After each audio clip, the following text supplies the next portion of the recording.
The lands was a very old base on 2B2T. It was founded by Jacktherippa back in 2012, and many old players contributed to this base. Today in this video, I will be telling you the history of the lands from the perspective of Jacktherippa.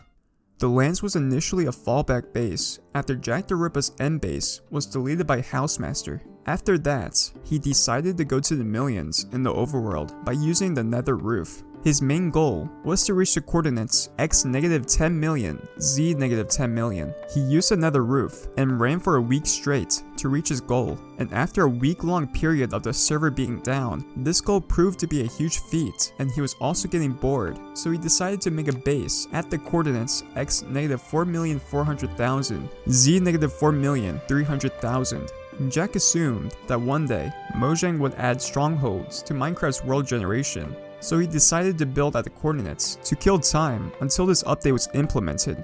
However, Mojang would implement a different plan later on down the road, after hunkering down in an abandoned mineshaft for a week and performing his first level 30 enchantment. Jack explored around and found a desert village. Those were new at the time, so he built a wall around it to protect the villagers, as their trades finally made them a valuable asset.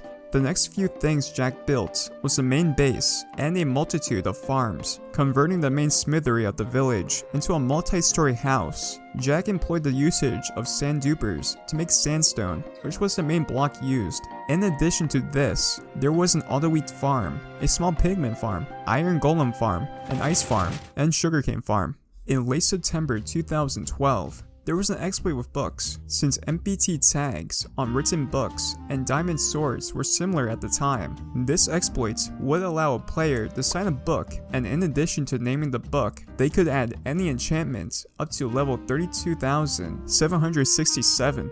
Jack used this to his advantage and killed multiple zombie pigmen with the looting enchantment at level 32,767 and collected their gold. They would drop nearly 2 stacks of gold blocks worth of nuggets from one kill alone. However, this exploit was short-lived and was patched a mere 2 days later. After that, Minecraft version 1.4 hit, and with it, the Wither.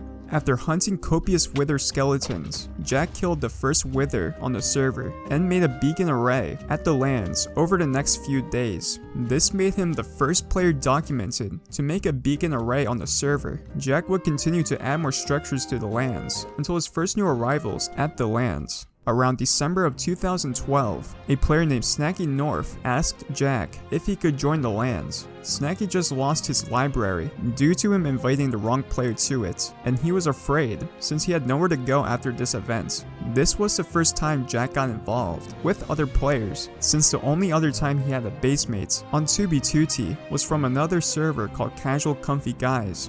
Jack didn't really know who Snacky was. He had talked to him on his travels on the nether roof, but they weren't close. Jack took a risk and decided to let Snacky join the lands. For Jack, this was one of the best decisions he made, since Snacky would become one of his best friends on the server. Snacky made a tower and a cube mainly built out of snow. The tower held a farm and a storage room. A player named ZarVR would add a giant airplane crash to symbolize 9/11 about a year later. Snacky North would also give the base a name, the Land of Norths and Niggers, but that was a long name, so they usually called it the Lands for short. They had fun at the lands by playing, chatting, and doing anything, since they were alone out there. Eventually, the lands would have waves of players joining and visiting. The players Snacky North, ZarVR, Exalted Spartans, a war guy, and Stupid Walrus were among the first wave. The next wave would be in October 2013, when the main group returned from Valkyria by riding on the nether roof using horses. These players were Kinarana,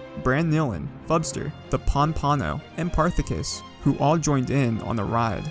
Tristan would later join after Brandnillan and a war guy came, since he went AWOL after Valkyria was griefed. A lot of players were loosely associated with the lands as well. Players like XCC2, Silver Crown King, Kane's Law, Rick and Man, and even the infamous Warmonger would visit. However, with more players coming to the lands, more conflict started to happen. Brandnillan didn't like Kinarana and ZarVR, and would frequently yell at them in chats and on Skype.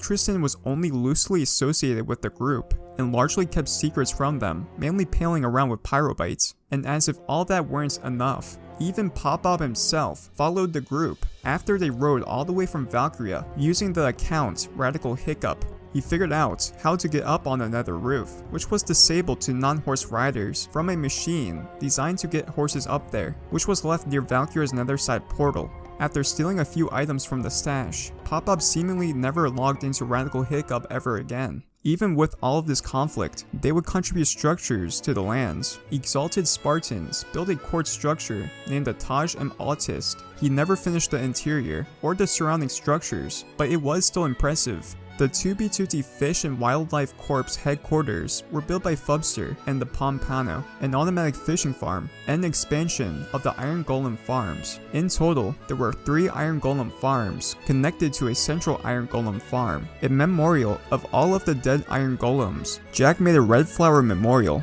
for their sacrifice. Jack was the one who built mainly everything at the lands. Jack would then build a small vault for duped items during the 1.5 minecart dupe, the Sky Temple of Autism in mid-2013, the Sword of Akasha in late 2013, a blue glass pyramid filled with water in early 2014, and a gold farm that went all the way to bedrock.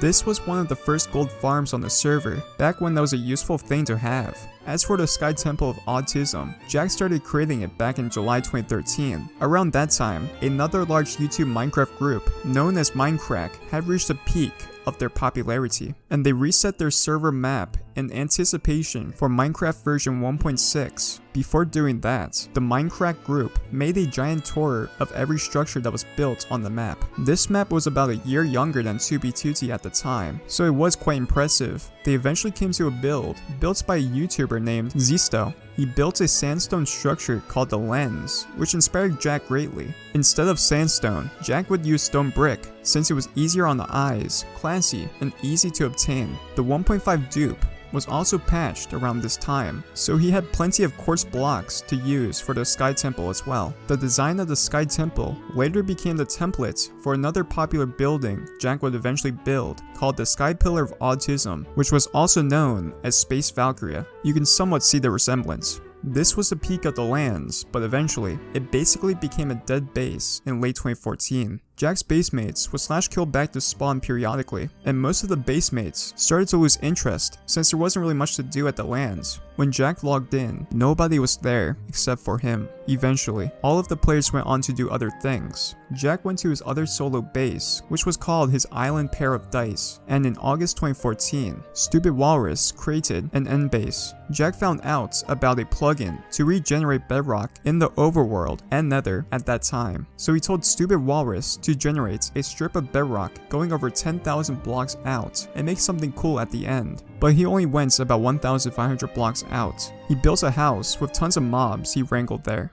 Eventually, this would make all of the basemates meet again for the creation of Space Valkyria. But that's a story for another day. In March of 2016, the lands fell as a result of the now infamous bed chain teleportation exploits of early 2016. The ultimate conflict was, Jared wanted to get revenge on Jack for destroying Jared's stash he ransacked from Imp Space, which was griefed a few months prior by Jared and Frickin', and so turned to a player named Cartman for help.